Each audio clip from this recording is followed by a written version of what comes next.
Hello friends, ये video series मैंने class 11th के कंप्यूटर साइंस सब्जेक्ट की पाइथन प्रोग्रामिंग लैंग्वेज पढ़ाने के लिए बनाई है। और इस वीडियो में हम गेटिंग स्टार्टेड चैप्टर का पार्ट 1 टेकअप करेंगे। इस वीडियो को देखने के बाद स्टूडेंट्स ग्राफिकल यूज़र इंटरफेस का कॉन्सेप्ट समझ जाएंगे और कैसे इंटीग्रेटेड डेवलपमेंट एनवायरनमेंट हम यूज़ करते हैं पाइथन में, वो भी कॉन्सेप्ट मैं आपको एक्सप्लेन करूँगा।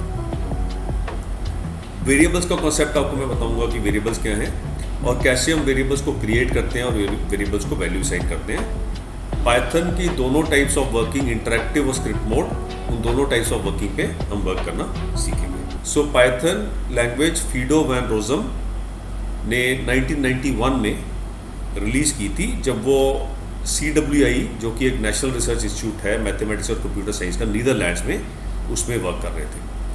पाइथन का नेम उन्होंने BBC की comedy series Monty pythons flying circus से इंस्पायर होकर रखा था। पाइथन लैंग्वेज प्रोसीजरल और ऑब्जेक्ट ओरिएंटेड अप्रोच दोनों तरीके से प्रोग्राम करने के लिए यूज़ की जाती है। ये प्रोसीजरल और ऑब्जेक्ट ओरिएंटेड अप्रोच एक्चुअली क्या है, ये हम आने वाले लेक्चर्स में ये भी देखेंगे। ये लैंग्वेज फ्री है, मीन्स इस लैंग्वेज को यूज़ करने के लिए हमें किसी भी सॉफ्टवेयर कंपनी को कुछ भी पे करने की ज़रूरत नहीं है। अब हम देखते हैं कि कौन से ऐसे फीचर्स हैं जिसकी वजह से पाइथन लैंग्वेज आज इतनी पॉपुलर है इंटरनेट पे।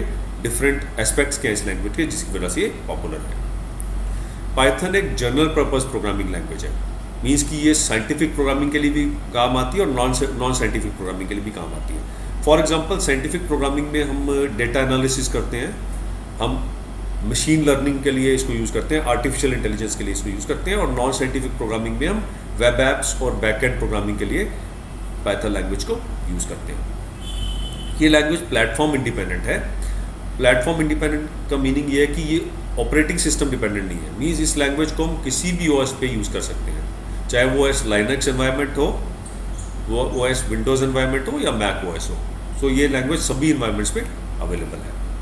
ये एक हाई लेवल लैंग्वेज है जिसके अंदर की एक लाइब्रेरी है एड ऑन मॉड्यूल्स की। सो सिंप्लिसिटी इसकी क्या है कि जो बेसिक लैंग्वेज है, जो ये पाइथन लैंग्वेज है, वो आपकी उसमें बहुत सिंपलिस्टिक आपके सारे फंक्शंस अवेलेबल हैं और सारी बेस फंक्शनलिटी अवेलेबल है। और जैसे हम कुछ एड ऑन चाहिए, हमें कुछ वर्किंग का लेवल हमारा राइज करता है और हमें एक्स्ट्रा फीचर चाहिए, तो उस टाइम हम एड ऑन मॉड्यूल्स उसमें ऐड कर सकते हैं। ये लैंग्वेज बिगनर्स को प्रोग्रामिंग सिखाने के लिए बहुत ही एक परफेक्ट लैंग्वेज है, क्योंकि ये इंटरप्रेटेड लैंग्वेज है। इंटरप्रेटेड लैंग्वेज का मीनिंग क्या होता है, जो लैंग्वेज जब हम प्रोग्राम रन करते हैं तो उस टाइम उसका एक एक जो स्टेटमेंट है वो एग्जीक्यूट होता है, उसका एंड रिजल्ट हमें यूज़र को वो वहाँ से मिलता है। सो इमीडिएट रिजल्ट मिलते हैं। इससे एक कंपाइल्ड लैंग्वेज की तरह नहीं है। इंटरप्रेटेड और कंपाइल्ड दो तरह की लैंग्वेज होती हैं। सो एक इंटरप्रेटेड लैंग्वेज में जब जब प्रोग्राम रन करते हैं तो उसकी हर स्टेटमेंट, हर लाइन ऑफ कोड एग्जीक्यूट उसी टाइम पे होता है। जबकि एक कंपाइल्ड लैंग्वेज के अंदर प्रोग्राम को रन करने से पहले हम उसे एक मशीन लैंग्वेज में कन्वर्ट कर लेते हैं, पहले कंपाइलर सॉफ्टवेयर यूज़ करके। तो उसमें हर स्टेप पे हमें पहले कंपाइल करना पड़ता है और फिर वो एग्जीक्यूट करते हैं। तो एक थोड़ा सा डिले हमारे एग्जीक्यूशन और एंड रिजल्ट में हमें मिलता है। पाइथन में लिखे हुए प्रोग्राम्स ईजिली रीडेबल और अंडरस्टैंडेबल है, क्योंकि इसका जो सिंटेक्स है, इसका जो स्टेटमेंट लिखने का तरीका है, वो बहुत ही क्लोज टू इंग्लिश है। तो ये यूजेबिलिटी और रीडेबिलिटी इस वजह से इसकी बढ़ जाती है। पाइथन को हम किसी भी लैंग्वेज के साथ as a extension language use कर सकते हैं, मीन्स कि हम किसी लैंग्वेज के साथ एड ऑन मॉड्यूल पाइथन का बना सकते हैं। सो कस्टमाइजेबल एप्लीकेशंस में एग्जिस्टिंग एप्लीकेशंस का हम एड ऑन मॉड्यूल पाइथन का क्रिएट करके ऐड कर सकते हैं। ये बहुत ही ईजी टू लर्न और यूज़ करने में भी ईजी है, और इसलिए भी ये इतनी पॉपुलर है। अब हम देखते हैं कि अब इतना हमने इसके फीचर स्टडी किए, अब देखते हैं कि क्या कुछ कंपनीज इसे एक्चुअल अपने पब्लिक फेसिंग प्रोडक्ट्स में यूज़ कर रही हैं, जो कि पॉपुलर प्रोडक्ट्स हैं। तो उसमें से हम देखते हैं कि गूगल का सर्च इंजन, जो कि सबसे पॉपुलर सर्च इंजन इस टाइम वर्ल्ड वाइड है, वो भी बैकएंड पे पाइथन प्रोग्राम्स यूज़ करता है, पाइथन के स्क्रिप्ट यूज़ करता है। यूट्यूब, जो कि एक वीडियो शेयरिंग प्लेटफॉर्म है, बहुत ही पॉपुलर, और इनफैक्ट आप मेरा वीडियो भी यूट्यूब पे देख रहे हैं, ये भी पाइथन की कोडिंग इसके डेवलपर्स यूज़ करते हैं। BitTorrent, जो कि एक peer to peer file sharing service है, ये सर्विस का भी जो कोडिंग, जो इसका जो बनाया गया प्लेटफॉर्म लिखा गया, वो भी पाइथन में लिखा गया है। इंटेल, सिस्को, HP और IBM ये टॉप नॉच जो हमारी हार्डवेयर कंपनीज़ हैं, हार्डवेयर और नेटवर्किंग कंपनीज़ हैं, ये सब पाइथन यूज़ करती हैं हार्डवेयर की टेस्टिंग के लिए। माया जो कि एक 3D और एनिमेशन सॉफ्टवेयर है जिसके अंदर की हमारी ये जनरेट होती है पूरी इमेजेस और मूवीज़ भी जनरेट करते हैं इसमें।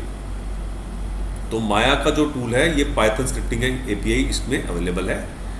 आई रोबोट कंपनी पाइथन यूज़ करके कमर्शियल रोबोट्स डेवलप करती है, और नासा जो कि अमेरिका की स्पेस एजेंसी है, ये साइंटिफिक प्रोग्रामिंग टास्क के लिए पाइथन को यूज़ करती है। तो इस तरीके से हमने देखा कि पाइथन की यूजेबिलिटी रियल वर्ल्ड एप्लीकेशंस में भी अच्छे खासी है। अब प्रोग्रामिंग लैंग्वेज की बात हमने कर ली, अब हम सोचते हैं कि कंप्यूटर प्रोग्राम है क्या। सो कंप्यूटर प्रोग्राम जो है वो एक डिफाइंड सेट ऑफ इंस्ट्रक्शंस हैं जो कि एक पर्टिकुलर टास्क परफॉर्म करने के लिए कंप्यूटर को दी जाती है। फॉर एग्जांपल हम एक प्रोग्राम बना सकते हैं जो कि सिंपल इंटरेस्ट कैलकुलेट कर सकता है। सो हम एक प्रोग्राम ऐसा बना सकते हैं जो प्रिंसिपल रेट और टाइम एक्सेप्ट करे और सिंपल इंटरेस्ट कैलकुलेट करके हमें दे दे। अब हम बात करते हैं पाइथन प्रोग्राम की। सो पाइथन प्रोग्राम बनाने के लिए और रन करने के लिए हमारी रिक्वायरमेंट क्या है कि हमें हमारे कंप्यूटर में हमें पाइथन इंटरप्रेटर इंस्टॉल करना है। सो इसके लिए हम ऑनलाइन जाके पाइथन के लिए सर्च करके ये जो अपने सिस्टम पे इंस्टॉल कर सकते हैं। ये इंस्टॉलेशन प्रोसेस कैसा होगा इसके लिए मैं एक सेपरेट वीडियो बना दूंगा, लेकिन इस वीडियो में मैं ये एक्सप्लेन नहीं करूंगा, इसमें हम चैप्टर के हिसाब से ही चलेंगे। पाइथन का IDLE integrated development and learning environment एक स्टैंडर्ड टूल है जिसमें कि मैक्सिमम डेवलपर्स पाइथन प्रोग्रामिंग करते हैं।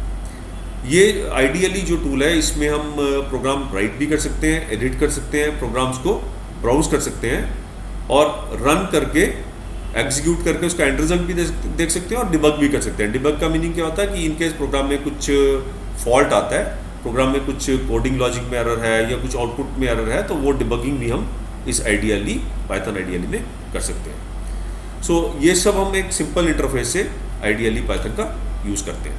अब हम देखते हैं, अब हम अपने कंप्यूटर में पाइथन का IDLE कैसे लॉन्च करते हैं ये देखते हैं। सो विंडोज़ एनवायरनमेंट में हम विंडोज़ आइकॉन पे क्लिक कर सकते हैं और इन केस मैंने IDLE यूज़ किया पहले से तो ये ऑलरेडी रिसेंटली एडेड प्रोग्राम से मुझे दिख जाएगा यूज़ प्रोग्राम से। अदरवाइज़ मैं यहाँ पे सर्च में पाइथन टाइप करूँगा तो यहाँ पे पाइथन का IDLE आप देख रहे हैं ऐप्स में मुझे पाइथन 3.8 64 बिट का IDLE यहाँ नज़र आ गया, या मैं सीधे IDLE भी सर्च कर सकता हूँ। सो यहाँ हम देख रहे हैं कि यहाँ पे पाइथन का IDLE हमें बेस्ट मैच में नज़र आ गया।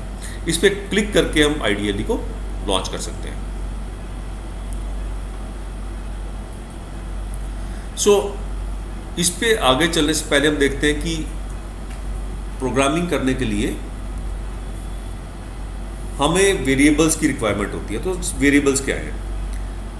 प्रोग्रामिंग में वेरिएबल्स ऐसी मेमोरी लोकेशंस होती हैं जिनके अंदर की हम कुछ डेटा वैल्यू स्टोर करते हैं। सो वेरिएबल नेम से ही स्पेसिफाई करता है, नेम से ही इंडिकेट करता है variable something which is changeable.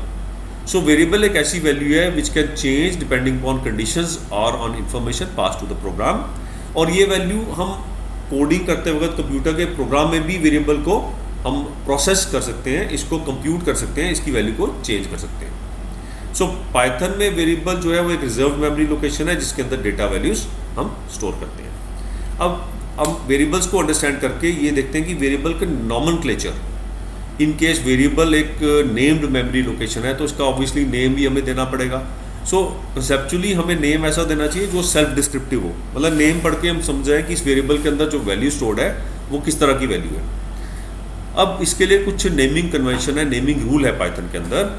Variable name जो है वो लेटर या अंडरस्कोर, इन दो या तो लेटर या डिजिट या अंडरस्कोर। वेरिएबल नेम के अंदर ये तीन ही हो सकते हैं, लेटर, डिजिट या अंडरस्कोर। और जो लेटर्स हैं वो अपर केस और लोअर केस दोनों की पॉसिबिलिटी है। और वेरिएबल नेम जो है वो लेटर और अंडरस्कोर से ही स्टार्ट हो सकता है, डिजिट से स्टार्ट नहीं हो सकता।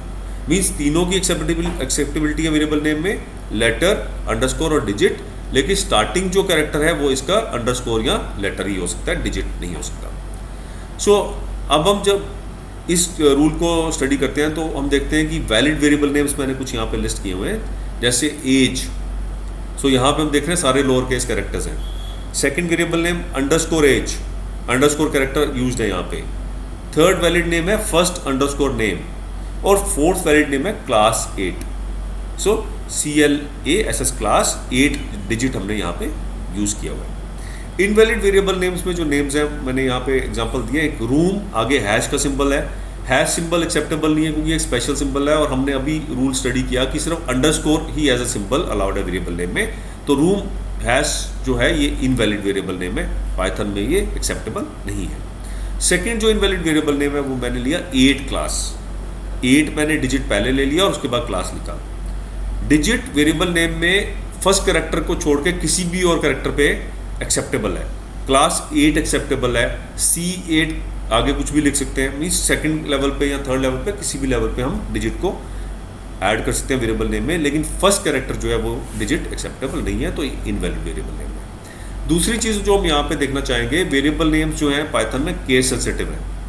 केस सेंसिटिव का मीनिंग क्या है कि जो एज लोअर केस में सारे लेटर्स, और जो एज कैपिटल AGE और जो एज सारे लेटर्स कैपिटल, ये तीनों अलग अलग वेरिएबल नेम्स हैं, ये एक ही वेरिएबल नेम नहीं है। अब हम देखते हैं कि वेरिएबल्स क्योंकि डेटा वैल्यू स्टोर करते हैं, तो वेरिएबल्स को क्रिएट करने का हमारा क्या टेक्निक है, और वेरिएबल्स को डेटा वैल्यूज असाइन हम कैसे करते हैं। सो असाइनमेंट ऑपरेटर यूज करते हैं इसके लिए हम। जैसे फॉर एग्जांपल मेरा वेरिएबल नेम A है, मैंने कहा A = 10 मैंने टाइप किया, तो 10 वैल्यू जो है वो A को असाइन हो जाएगी, मीन्स A वेरिएबल में 10 डेटा वैल्यू स्टोर हो जाएगी। B = 17 से 17 वैल्यू B को असाइन हो जाएगी। एज = 25 से 25 वैल्यू एज को असाइन हो जाएगी। नेम = अनिल से अनिल वैल्यू नेम को असाइन हो जाएगी। यहाँ फोर्थ जो एग्जांपल है उसमें हम देख रहे हैं कि डबल कोट्स यूज किए हमने। सो जहाँ भी वेरिएबल नेम स्ट्रिंग होता है या जिसे हम टेक्स्ट कहते हैं, टेक्स्ट होता है, तो टेक्स्ट को इनक्लोज करने के लिए हम डबल कोट्स यूज करते हैं। टेक्स्ट वेरिएबल की वैल्यू जो है डबल कोट्स के अंदर ही हम असाइन करते हैं। उसके बाद असाइनमेंट हो गया। अब असाइनमेंट के बाद कंप्यूटेशन की बात करें, अगर हम मुझे कुछ वैल्यू कंप्यूट करके वेरिएबल में असाइन करनी है, तो उसमें हम फिर से असाइनमेंट ऑपरेटर यूज करते हैं। C = A+2, तो यहाँ पे A+2 जो पॉजिटिव जो प्लस ऑपरेटर है, एडिशन ऑपरेटर है, ये क्या करेगा 2 इंक्रीमेंट कर देगा A की वैल्यू को 2 से। सो C में 12 वैल्यू यहाँ पे साइन हो जाएगी इस हमारे एग्जाम्पल वैल्यूज़ के केस को लेके। इसी तरह से D = A+B करता हूँ, तो हमारी जो एग्जाम्पल वैल्यूज़ हैं 10 और 17, अगर वही वैल्यूज़ A और B को असाइंड है तो D को 27 वैल्यू यहाँ पे असाइन हो जाएगी। वेरिएबल्स को क्रिएट करने का और असाइन करने का कॉन्सेप्ट सीखने के बाद हम ये देखते हैं कि पाइथन को यूज़ करने के लिए हम किस तरह के मोड्स यहाँ पे अप्लाई कर सकते हैं। सो पाइथन 2 तरीके से यूज़ किया जा सकता है, एक इंटरैक्टिव मोड में और एक स्क्रिप्ट मोड में। इंटरैक्टिव मोड में पाइथन डायरेक्ट ऑपरेटिंग सिस्टम के साथ इंटरैक्ट करता है, और एक प्रॉम्प्ट के ऊपर हम पाइथन के कमांड्स टाइप करते हैं, पाइथन के स्टेटमेंट टाइप करते हैं, और इमीडिएटली हमें रिजल्ट नेक्स्ट लाइन में मिल जाता है। स्क्रिप्ट मोड में हम पाइथन आइडियली में सेपरेट स्क्रिप्ट फाइल्स क्रिएट करते हैं और सेव करते हैं, और फिर उनको रन करते हैं। तो एक स्क्रिप्ट फाइल के अंदर मल्टीपल पाइथन की कमांड्स प्रेजेंट हो सकती हैं। सो अब एक एग्जांपल हम लेके चलते हैं इंटरैक्टिव मोड में कैसे वर्क करेंगे हम। इंटरैक्टिव मोड में वर्क करने के लिए जैसे हमने पाइथन का आइडियली पहले स्टार्ट किया था, सो हम देख रहे हैं यहाँ पे ग्रेटर देन साइन के 3 सिंबल हैं लेफ्ट हैंड साइड पे। तो ये प्रॉम्प्ट है जो कि इंटरैक्टिव मोड में मेरी पाइथन की स्टेटमेंट या पाइथन की कमांड एक्सेप्ट करने के लिए यहाँ पे कर्सर ब्लिंक कर रहा है। ये यहाँ पे कुछ भी टाइप करूँगा तो वो पाइथन की वैलिड कमांड होनी चाहिए, तो वो एग्जैक्ट उसी के बेस पे आउटपुट मुझे मिल जाएगा। फॉर एग्जाम्पल मैं पहला ये जो इंटरप्रेटर है पाइथन का, इसमें मैं कमांड दे देता हूँ print welcome to Python tutorial. So मैं लिखता हूँ यहाँ पे प्रिंट। सो प्रिंट पाइथन का एक कमांड है जिसको जो भी वैल्यू हम डेटा वैल्यू देते हैं वो उसको रिपीट कर देता है, नेक्स्ट लाइन पे प्रिंट हो जाएगी value. So welcome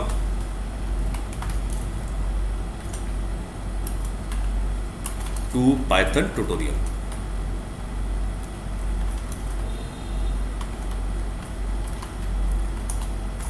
so print command के बाद हम पैरेंथेसिस के अंदर जो भी वैल्यू प्रिंट करनी है वो जब हम स्पेसिफाई कर देते हैं और जब एंटर प्रेस करेंगे तो वेलकम टू पाइथन ट्यूटोरियल हमारी नेक्स्ट लाइन पे प्रिंट हो जाएगा। अब हम यहाँ पे न्यूमेरिक वैल्यूज के साथ भी डील कर सकते हैं। फॉर एग्जाम्पल अगर मैं कहता हूँ प्रिंट 15 + 29, सो कंप्यूट होके इसकी वैल्यू यहाँ पे प्रिंट हो जाएगी। अब यहाँ पे एक चीज़ हमें नोट करनी है कि जो ये इंटरप्रेटर है, जो इंटरेक्टिव मोड में हम पाइथन यूज़ करते हैं, यहाँ पे प्रिंट कमांड को स्किप भी कर सकते हैं। मैं सीधे 15 + 29 टाइप करूँगा तो एंटर प्रेस करूँगा तो फिर भी कंप्यूट होके वैल्यू मुझे यहाँ पे मिल जाएगी। इसी तरीके से मैं एक थोड़ी सी कॉम्प्लेक्स स्टेटमेंट देता हूँ। Print 5 × 20/4, print 5 × 20/4। सो 5 × 20/4 कंप्यूट होके जो भी रिजल्ट आएगा वो मेरा स्क्रीन पे डिस्प्ले हो जाएगा। अब हम बात करते हैं एक सीक्वेंस ऑफ इंस्ट्रक्शंस की, मतलब कुछ ऐसी इंस्ट्रक्शन देना चाहते हैं जो कि आपस में जिनकी कॉन्टिन्यूटी है। पहला एग्जांपल टेकअप करता हूं मैं, a = 5, b = 12, c = a + b, print c। So a की वैल्यू 5, b की 12, फिर c में और b की वैल्यू में ऐड अप कर देता हूँ और फिर प्रिंट करता हूँ c की वैल्यू से। क्वांटिटी में 4 स्टेटमेंट्स हम इंटरप्रेटर पे यहाँ पे टाइप करते हैं। सो मैं कहता हूँ a = 5, b = 12, c = a + b and print c। So a + b की वैल्यू ऐड होके हमें एज ए आउटपुट दिख जानी चाहिए, जो कि हमें यहाँ पे हम देख रहे हैं 17 यहाँ पे प्रिंट हो गया इंटरेक्टिव मोड में। और इसी के बाद हम एक और एग्जांपल लेते हैं, a = 5, a + 2, a - 2।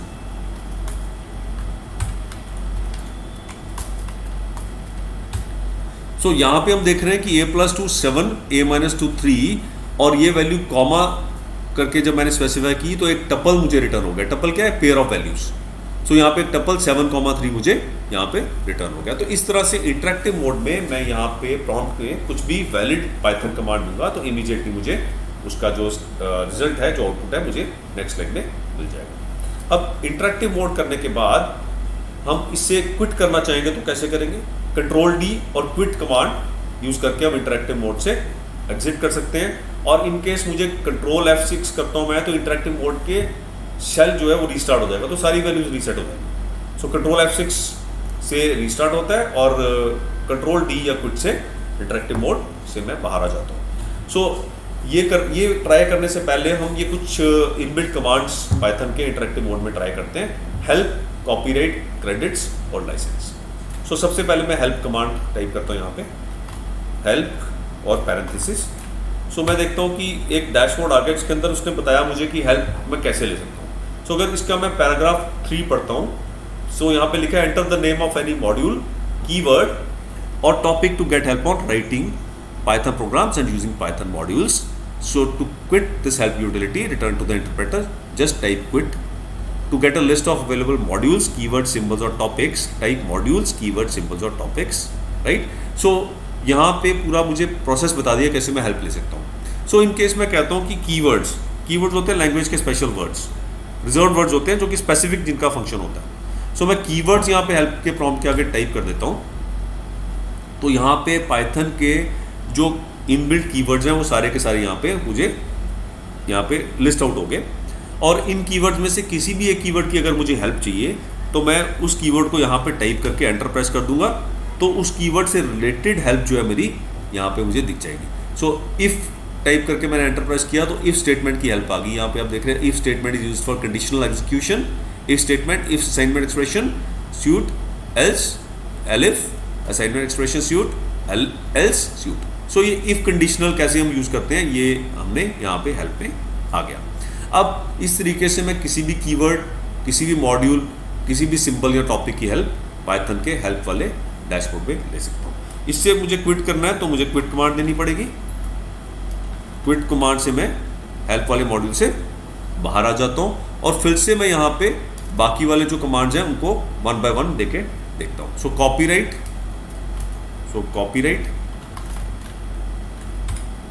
So Python का जो ये सॉफ्टवेयर है उसका कॉपीराइट कैसे है स्पेसिफाइड, वो पूरी इसकी डिटेल यहाँ पे आ गई।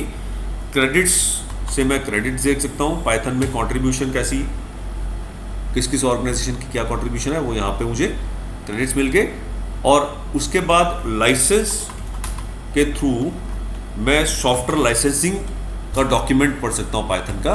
सो हम यहाँ पे देख रहे हैं कि लाइसेंस टाइप करने के बाद हमें हिस्ट्री ऑफ सॉफ्टवेयर आ गया और नीचे ऑप्शन है रिटर्न फॉर मोर और Q to quit. So in case मैं एंटर प्रेस करता हूँ तो इसी डॉक्यूमेंट, लाइसेंस डॉक्यूमेंट का नेक्स्ट पेज मेरे सामने आ जाएगा। इसी तरह से मल्टीपल पेजेस हैं तो one by one enter press करके वो सारे पेजेस गो थ्रू कर सकता हूँ। और फाइनली जब लास्ट पेज प्रिंट हो जाएगा, उससे पहले अगर मुझे क्विट करना है मैं क्यू लेटर टाइप करके एंटर प्रेस कर दूंगा। अगर मुझे सारा डॉक्यूमेंट पढ़ना है तो मैं एंड तक एंटर प्रेस करता रहूँगा। और जैसे ही लास्ट पेज मेरा स्क्रीन पे आउटपुट आ जाएगा, उसके बाद मैं फिर से पाइथन के मेन प्रॉम्प्ट पे पहुँच जाऊँगा। ये काफ़ी लंबा डॉक्यूमेंट है और अब हम देख रहे हैं पाइथन के नॉर्मल प्रॉम्प्ट पे फिर से मैं यहाँ पे पहुँच गया। अब मैंने आपको बताया था कि कंट्रोल डी से हम पाइथन का आइडियली क्लोज कर सकते हैं और क्विट कमांड से भी कर सकते हैं, या हम इसे रीस्टार्ट करना है तो कंट्रोल F6 से रीस्टार्ट कर सकते हैं। तो पहले रीस्टार्ट करके देखते हैं। मैं कंट्रोल F6 करता हूँ। सो शेल, आप देखिए यहाँ पे मैसेज आ गया रीस्टार्ट शेल, तो शेल रीस्टार्ट हो गया। और फाइनली मैं क्विट करना चाहता हूँ तो कंट्रोल D प्रेस करूँगा कीबोर्ड से और मेरा जो पाइथन का आइडियली वो क्लोज हो गया। अब हम बात करते हैं स्क्रिप्ट मोड की। तो स्क्रिप्ट मोड में हम कैसे वर्क करेंगे? आइडियली स्टार्ट करना है हमें, पाइथन का आइडियली में काम होता है स्क्रिप्ट मोड में भी। सो आइडियली स्टार्ट करने के बाद यहाँ पे फाइल, न्यू फाइल करके मैं न्यू फाइल क्रिएट कर सकता हूँ स्क्रिप्ट मोड में रन करने के लिए, या ओपन करके मैं एग्जिस्टिंग फाइल ओपन कर सकता हूँ एडिट करने के लिए या रन करने के लिए। सो मैं यहाँ पे न्यू फाइल करके एंटर प्रेस कर दूंगा तो मैं देखता हूँ कि एक न्यू फाइल क्रिएट करने का मेरे पास एक टेक्स्ट एडिटर स्लॉट आ गया, जहाँ पे मैं टाइप कर सकता हूँ पाइथन के कमांड्स। ये इस पे वर्क करने से, स्टार्ट करने से पहले हम देखते हैं कि स्क्रिप्ट मोड में क्या कॉन्सेप्ट्स हैं।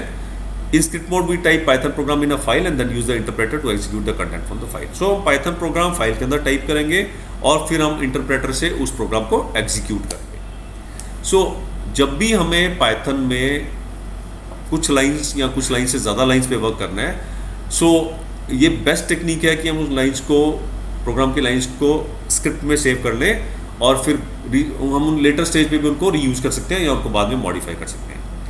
और स्क्रिप्ट मोड में वर्क करने के लिए ये हमें माइंड में रखना है कि जो नॉर्मल हम इंटरेक्टिव मोड में वर्क कर रहे थे, जब हम इंटरप्रेटर को डायरेक्टली प्रॉम्प्ट पे मैसेज कमांड्स दे रहे थे, तो इन केस मैं डायरेक्टली वैल्यू टाइप करता था वो प्रिंट हो जाती थी, तो प्रिंट कमांड को स्किप भी कर सकता था मैं।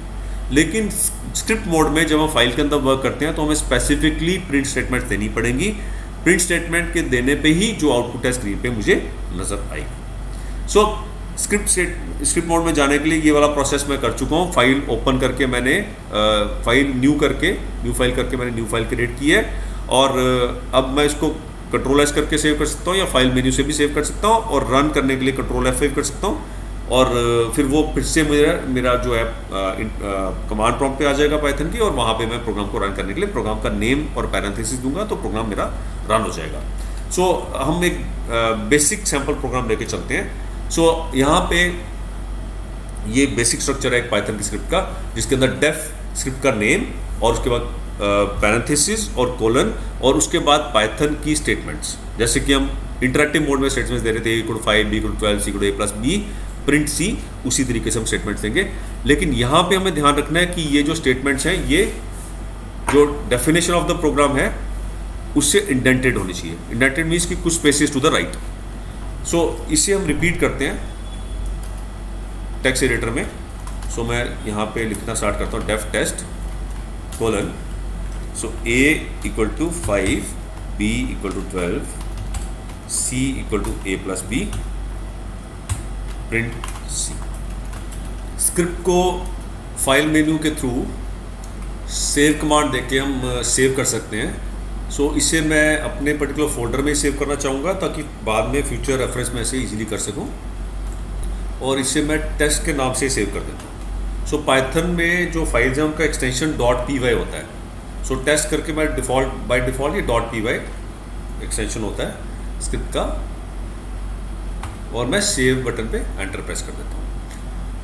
अब इस स्क्रिप्ट को रन करने के लिए मैं रन मेन्यू में रन मॉड्यूल करके ऑप्शन को सिलेक्ट करूँगा और मैं यहाँ पे देख रहा हूँ कि ये एक पाइथन का इंटरेक्टिव शेल मेरे पास यहाँ आ गया, जिसके अंदर रीस्टार्ट और पूरा मेरे प्रोग्राम फाइल का स्क्रिप्ट फाइल का पाथ है। अब इस स्क्रिप्ट को रन करने के लिए मुझे इसके अंदर डिफाइंड फंक्शन का name along with parenthesis type करना है और उसके बाद मैं जब एंटर प्रेस करूँगा तो ये स्क्रिप्ट रन होके इसका जो भी रेलेवेंट रिजल्ट है जो स्क्रिप्ट का वो मुझे यहाँ पे नज़र आ जाएगा। सो ये प्रोग्राम आपको अच्छा लगा तो लाइक बटन पे हिट ज़रूर करें और कोई भी क्वेश्चन आपको इस वीडियो के रिगार्डिंग पूछना है तो आप कमेंट सेक्शन के थ्रू मेरे से पूछ सकते हैं। और नेक्स्ट वीडियो में हम इसी पर्टिकुलर चैप्टर का गेटिंग स्टार्टेड का पार्ट 2 टेकअप करेंगे, जिसके अंदर हम ये कॉन्सेप्ट अंडरस्टैंड करेंगे कि पाइथन के अंदर वेरिएबल्स में डेटा स्टोर करने के लिए हम डिफरेंट डाटा टाइप्स कौन सी यूज़ करते हैं और उनकी यूटिलिटी क्या है। So thank you for watching the video और हैप्पी कोडिंग फ्रेंड्स।